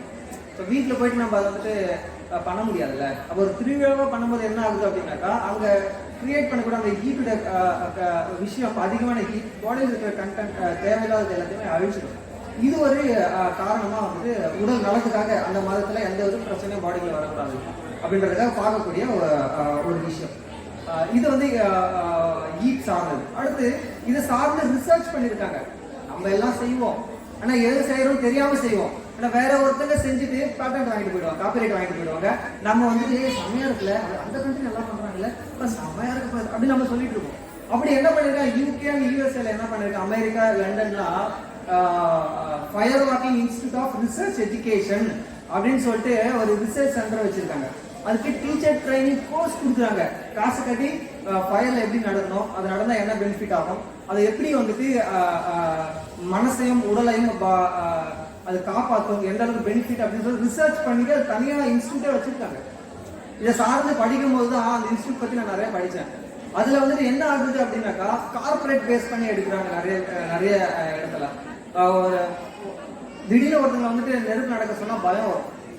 அந்த பயத்தால அவங்க நடக்க முடியாது. நம்ம முன்னோர்கள் என்ன பண்ணாங்கன்னா காப்பு கட்டுவாங்க, மாலை போடுவாங்க, இதெல்லாம் போட்டு மனசையும் உடலையும் ப்ரிப்பேர் பண்ணி அதுக்கப்புறம் தான் நெருப்புல நடக்க விடுவாங்க. எடுத்தோன்னே நெருப்பு நடப்பான்னு சொல்ல மாட்டாங்க. அப்படி நம்ம சொன்னா நடக்குமா அப்படின்னு நீங்களே இமேஜின் பண்ணிக்கலாம். அப்படி மனசையும் உடம்பையும் ரெடி பண்ணி அந்த செல்ஃப் கான்பிடென்ட் வரும். உடலுக்கு ஒரு மனசுக்கும் அந்த அந்த உறுதி கிடைக்கும் பாருங்க, அது அவங்கள என்ன வேலை வேணும்னு செய்ய வைக்கும். அந்த அளவுக்கு வந்துட்டு அது அந்த ரிசர்ச் சென்டரை வந்து இப்போ நிறைய பே பண்ண சொல்லி ஸ்டூடெண்ட்ஸு அங்கே இருக்கிற கார்பரேட் கம்பெனிஸை பண்ண சொல்லி இதுக்கு தனியாக ஒர்க் ஷாப்லாம் எடுக்கிறாங்க. இது ஒன்று நடந்திருக்கும் நெருப்பு பேசுகிறோம். அடுத்து வந்துட்டு தண்ணி நம்ம பார்க்கலாம். காலையில் எல்லாரும் அபிஷேகம் பண்ணியிருப்பீங்க. ஆல்மோஸ்ட் அபிஷேகம் பண்ணது கண்டிப்பாக உங்களுக்கு தெரிஞ்சிருக்கும். காலை அபிஷேகம் எந்த கோவிலுக்கு போனாலும் தீர்த்தம் கொடுப்பாங்க. தீர்த்தம் இல்லாத கோவில் இருக்காது, கண்டிப்பாக தீர்த்தம் கொடுப்பாங்க. நம்ம வீட்டுக்கு யாராவது விருந்தாளி வராங்க, நம்ம யாராவது வீட்டுக்கு விருந்துக்கு போகிறோம், போனோடனே சாப்பாடுங்கன்னு சொல்ல மாட்டாங்க, தண்ணி தான் முதல்ல கொடுப்பாங்க. எல்லாம் முகக்காலாம் கழுவிடுவாங்க, தண்ணி கொஞ்சம் குடிங்கன்னு சொல்லுவாங்க. ஏன் எடுத்தோன்னா தண்ணி கொடுக்குறாங்க? நம்ம எப்ப யோசிச்சிருக்குமா, கேட்டிருக்குமா? தண்ணிக்கு அவ்வளோ ஒரு சக்தி இருக்கு. தண்ணி வச்சு நிறைய ரிசர்ச்லாம் பண்ணியிருக்காங்க. அந்த நான் எல்லாமே வந்துட்டு ஏற்கனவே ஃபாலோ பண்றது ஒன்று, ரிசர்ச்ல ப்ரூஃப் பண்ண மெத்தட்னு நான் சொல்றது ஒன்று இருக்கு. நான் ப்ரூஃப் பண்ற மெத்தட் சொல்றேன், அதுதான் உங்களுக்கு நமக்கு வந்துட்டு அது எளிமை, ஈஸியாக கடைபிடிக்கிறது. அப்புறம் ரிசர்ச்ல ஜப்பான் அறிஞர் ஒருத்தர் வந்து 40 வருஷம் இதுக்காக ஸ்பெண்ட் பண்ணியிருக்காரு. ஸ்பெண்ட் பண்ணி அவர் வந்துட்டு என்ன பண்ணிருக்காரு, ரிசர்ச்சை கண்டுபிடிச்சிருக்காரு. ரிசர்ச் என்ன அப்படின்னாக்கா, ஒரு தண்ணியை ஒரு ரூம்குள்ள வச்சிருவாரு, ரூம் ஃபுல்லா க்ளோஸ் பண்ணிடுவாங்க. ஒரு ஒரு ஒரு பர்டிகுலர் நம்பர் ஆஃப் பீப்புள் மட்டும் அங்கே வர வச்சுட்டு அந்த தண்ணி கிட்ட ஒரே விஷயம் பேசுங்கன்னு சொல்லுவார். இப்போ வந்து தண்ணியை பார்த்து கோவமா திட்டுங்க அப்படின்னு சொல்லுவார். திட்டுவாங்க, ரைட், ஓகே. அதை வந்துட்டு ஒரு இடத்துல வச்சிருப்பாரு. அடுத்து இன்னொரு தண்ணி ஒன்று வேற ஒரு ரூம்ல, அங்க வந்துட்டு நான் சந்தோஷமா பேசுறேன், ஹாப்பியா பேசுங்க, ஹாப்பியா பேசுவோம், ஹாப்பியா பேசுவோம். அது மாதிரி டிஃப்ரெண்ட் எமோஷனல்ல வந்துட்டு அந்த தண்ணி கிட்ட வந்துட்டு பிரதிபலிக்க சொல்றாரு. அப்போ அந்த தண்ணியை வந்துட்டு அவர் வந்துட்டு அந்த ரிசர்ச் பண்ணும்போது தண்ணி டிராப் எடுத்து ரிசர்ச் பண்ணும்போது அந்த டிராப்ல என்ன வருதுன்னா கிறிஸ்டல் ஃபார்ம் ஆகும். அந்த கிறிஸ்டல் என்னன்னா திட்ட இடத்துல பார்க்கறதுக்கே அருவருப்பா இருக்கிற மாதிரியான ஒரு உருவம் அதுல உருவாகுது. இப்ப சந்தோஷமா பேசும்போது அந்த தண்ணியுடைய உள்ள பார்க்கும்போது என்ன ஆகுது அப்படின்னாக்கா பூ மாதிரி வந்துட்டு பூக்குது. அந்த அளவுக்கு அந்த உள்ள வந்து உருவம் தெரியும். அது மாதிரி ஒவ்வொரு எமோஷனலுக்கும் ஏற்ற மாதிரி தண்ணி வந்துட்டு தன்னோட குணத்தை மாத்திக்குது. அந்த காலத்துல நீங்க பார்க்கலாம், இப்பவும் பண்ணிட்டு இருக்காங்க நிறைய கிராமங்கள்ல, இப்பதான் விட்டுட்டு நம்ம ஒரு ஒரு ஒரு எடுத்தோடனே என்ன பண்ணுவாங்க, சாப்பாடு வந்து எடுக்கும்போது பாத்திரம்லாம் வாஷ் பண்ணிடுவாங்க. வாஷ் பண்ணிட்டு இப்படி ஒரு பட்டை போடுவாங்க, ஒரு விபூதி வைப்பாங்க, பொட்டு வைப்பாங்க, ரெஸ்பெக்ட் பண்ணுவாங்க. நீங்க அதே மாதிரி பூஜை அறையில நீங்க என்ன பண்ணுவீங்க, பஞ்ச பாத்திரங்கள்லாம் இருக்கும், அதெல்லாம் வாஷ் பண்ணிட்டு பொட்டு வச்சுட்டு அதுக்கப்புறம் தான் வந்துட்டு பூஜையை ஸ்டார்ட் பண்ணும். ஏன்னா அது பக்தி. அந்த பக்தியோட அந்த பொருளை தொடங்கும்போது அந்த இடத்துல என்ன ஆகுதுன்னா, பக்தி இடத்துல அன்பு இருக்கும், அன்பு இருக்கிற இடத்துல கருணை இருக்கும். வேற என்ன வேணும்? பணம் இருக்கு, அன்பு இல்லை, பணம் இருக்கு, கருணை இல்லை. அப்போ பக்தி இருக்கிற இடத்துல எல்லாமே வந்துடும், எதை நோக்கி நம்ம போக வேண்டியது. அப்போ பக்தியோட அந்த காலத்துல தண்ணியை வந்துட்டு நம்ம பூஜை அறை வச்சு அது தீர்த்தமா வந்துட்டு குடிக்கிற பழக்கம். அப்புறம் இன்னொரு கிராமத்துலாம் என்ன பண்ணுவாங்க, என்ன அப்படின்னா யாருக்கா தண்ணி கொடுத்தோம் அப்படின்னாக்கா என்ன பண்ணுவாங்க, எடுத்துட்டு கொஞ்சமா என்ன பண்ணுவாங்கன்னா தரையில ஊற்றுவாங்க. நீங்களே பெரியவங்க பண்றதா பார்த்துருக்கலாம். கொஞ்சம் தரையில தண்ணியை ஊற்றிட்டு அதுக்கப்புறம் தான் குடிப்பாங்க. ஏன்னாக்கா தண்ணின்றது கடவுளுக்கு சமம், கடவுளுக்கு அர்ப்பணம் பண்ணிட்டு அதுக்கப்புறம் தான் நான் கொடுப்பேன். அப்ப இது வரைக்கும் யாராவது நீங்க செய்யல அப்படின்னாக்கா சிவார்ப்பணம் அப்படின்னு ஒரு டிராப் கீழே தண்ணி ஊற்றிட்டு நான் பாட்டில் வச்சுருக்கேன், ஸ்கூல்ல இருக்குண்ணே அப்படின்னு எப்படி நான் பண்றேன், காலேஜ்ல இருக்குண்ணே, நான் வேலையில இருக்கேன், எப்படி பண்றது, கையில் ஊற்றிக்கலாம். அப்படி ஊற்றிட்டு சிவார்ப்பணம் அப்படி தடவிட்டு அதுக்கப்புறம் நீ குடிச்சுக்கலாம். ஆனா சிவார்ப்பணம்னு சொல்லிட்டா பக்தி வந்துருச்சு. தண்ணியில பக்தி வந்துருச்சுனாக்கா நமக்கு உடம்புக்குள்ள இருக்கிற ஆர்கன், உள்ள இருக்கிற சென்ஸ் எல்லாமே வந்துட்டு பக்தி மார்க்கத்துல மாறிடும். அப்போ குணங்கள் எல்லாமே என்ன சொல்லியிருக்காங்க குணங்கள் பத்தி, மனசும் உடம்பும் சாந்தம் அடையும். அப்போ உடல்ல நோய்கள் வராது. அடுத்து இதெல்லாம் வந்துட்டு ப்ரூஃப் பண்ண மெத்தட். தண்ணி பாருங்க, கோயிலுக்கு முன்னாடி கண்டிப்பா குளத்துல தண்ணி இருக்கும், குளம் கட்டியிருப்பாங்க. இப்ப தண்ணின்றது நம்ம கலாச்சாரத்துல ரொம்ப முக்கியமானது. அடுத்து நாங்க வந்து ஒரு கொல்லிமலை கோயில் பார்த்துட்டீங்க, கேட்டுருக்கீங்க, எல்லாரும் தெரிஞ்சிருக்கோம். அந்த கொல்லிமலை கோயில் நாங்க போகும்பொழுது ஒரு குட்டி பையன் ரொம்ப நோஞ்சா மாதிரி ஏதோ பித்து பிடிச்ச மாதிரி வந்தான். அங்கிருந்த பூசாரி என்ன பண்ணாரு, வேப்பல வச்சிருந்தாரு, அப்படின்னு அடிச்சாரு. அவ்வளவுதான், மண்டையில ஒரு 2 தட்டு தட்டினாரு. காது கிட்ட போயிட்டு அவ்வளவுதான், இவ்வளவுதான், மொத்தமா ஒரு 30 செகண்ட்ஸ் தான் இருக்கும். அடுத்த செகண்ட் அந்த பையன் வந்து உற்சாகம் ஆயிட்டான். அவன் மாதிரி விளையாடுறான் குட்டி பையன். அங்க இருந்த எல்லாருக்கும் இவங்க எல்லாருக்குமே ஒரே ஆச்சரியம். ஏன் அப்படின்னாக்கா மனசுக்குள்ள அந்த பயம், அவனுக்கு ஏதோ பாக்குறப்பான் கேட்டுப்பான். அவர் என்ன பண்ற, சவுண்ட் வச்சு அவனுடைய மனசுல இருக்க அந்த பயத்தை, அந்த ஒரு பிளாக்கை வந்து எடுத்து விடுறாரு. அப்போ இந்த மாதிரி மந்திரங்கள் சொல்லும் போது என்ன ஆகுது அப்படின்னாக்கா மனசுக்குள்ள இருக்கிற உணர்வை, நரம்புகளை ஒரு கட்டுப்பாட்டுல கொண்டு வரும். அப்ப நம்ம கோயில்கள்ல மந்திரங்கள் சொல்றோம், நீங்க வீட்டுல ஏதோ தெரிஞ்ச மந்திரங்கள் சொல்லுங்க, புக் எடுத்து படிங்க அப்படின்னு சொல்றது காரணமே இதுதான். ஸோ இது மாதிரியான ரிசர்ச் சார்ந்த விஷயங்கள், இந்த மாதிரியான அறிவுபூர்வமான விஷயங்கள் எல்லாமே சின்ன விஷயம் தாமரைப்பாக்கத்துல இளைஞர்கள் என்ற வகுப்பு மூலமா நம்ம வந்து எடுத்துட்டு இருக்கோம். நீங்க யாராவது தெரிஞ்சவங்க, ஒரு ஃபேமிலியில யாராவது சார்ந்து இருக்கிறவங்க வந்துட்டு எங்க கூட நீங்க கனெக்ட் பண்ணிக்கலாம். இது மாதிரி நல்ல விஷயங்களை வந்து நம்ம சொல்லுவோம். ஸோ இது மாதிரி நீங்க வந்து கொலுசு ஏன் போடுறீங்க, கம்பல் ஏன் போடுறீங்க, மூக்குத்தி ஏன் போடுறீங்க, ஏன் மெட்டி ஏன் போடுறோம், ஏன் கையில வந்து கயிறு கட்டுறோம், நம்ம அதுக்கெல்லாம் அறிவுபூர்வமான உடல் சார்ந்த சம்பிரதாயம் இருக்கு. இதெல்லாம் நீங்க வந்துட்டு படிக்கணும். இதெல்லாம் சொல்றது எங்களுக்கு டைம் கிடையாது, நீங்க படிச்சுக்கணும். இப்ப தெரியல அப்படின்னா எங்களுக்கு தெரிஞ்ச மக்கள் கிட்ட நீங்க வந்து கேட்டு தெரிஞ்சுக்கலாம். இளைஞர்கள்லாம் வந்துட்டு எங்க கிட்ட வரலாம், நாங்க வந்துட்டு இதெல்லாம் சொல்லி கொடுப்போம். இப்ப வெளியில இருக்கிற வந்து கருப்பு சட்டை, ப்ளூ சட்டை, சகப்பு சட்டை இதெல்லாம் வந்துட்டு நிறைய கதை சொல்லுவாங்க நம்மளை பத்தி, அதெல்லாம் கூட நம்பிக்கை அது அதெல்லாம் எதுவும் கிடையாது. நான் ரிசர்ச் சொன்னதை நான் சொல்றேன் உங்களுக்கு. இதுல நீங்க தேவைன்னா நீங்க போய் நான் சொன்ன விஷயங்களை நீங்க ஆன்லைன்ல செக் பண்ணி பார்க்கலாம். ரிசர்ச் பேஸ்ட் எல்லாமே ஃபாரினர் சொல்லி கொடுத்துருக்காங்க. நம்ம சொல்ல எல்லாமே ஃபாரினர் சொல்லியிருக்காங்க, நம்ம கண்டிப்பா நம்பலாம். இப்போ நான் சொன்ன விஷயங்கள் எல்லாமே இருக்கு, சரிங்களா? ஃபாரினர்ஸ் எல்லாம் நம்புவோம் நாங்கள் அப்படின்றவங்களுக்கு ரிசர்ச் பண்ணி பார்த்துக்கலாம், எல்லாமே இருக்கு. யா, ஸோ அதனால வந்துட்டு இந்த மாதிரி விஷயங்கள் நாங்கள் நடந்துட்டு இருக்கோம், செஞ்சுட்டு இருக்கோம். நீங்க வந்துட்டு உங்களுக்கு குழந்தைகளோ தெரிஞ்சவங்களோ யங்ஸ்டர்ஸ் இருந்தால் நீங்க இதோட கனெக்ட் பண்ணிக்கலாம். இது சார்ந்த விஷயங்கள் ஏன் பண்றீங்கன்றதை நீங்க படிச்சு தெரிஞ்சுக்க, கேட்டு தெரிஞ்சுக்க. இப்போ செய்யும் போது உங்களுக்கு சந்தோஷமா இருக்கும், அப்படின்னா நிறைய நீங்களே ஆர்வமா பண்ணுவீங்க. அது நம்ம உடம்பையும் மனசையும் ஆரோக்கியமா வச்சுக்கணும். உடம்பு மனசும் ஆரோக்கியம் இருந்ததுன்னா பொருள் எல்லாமே ஈஸியாக சம்பாதிச்சிருக்கோம். ஸோ அதனால அதில் படிங்க. இந்த வாழ்த்து கொடுத்த சின்ன மிஷனுக்கும் என்னுடைய அனைத்து நல்ல உடம்புகளுக்கும் நன்றி.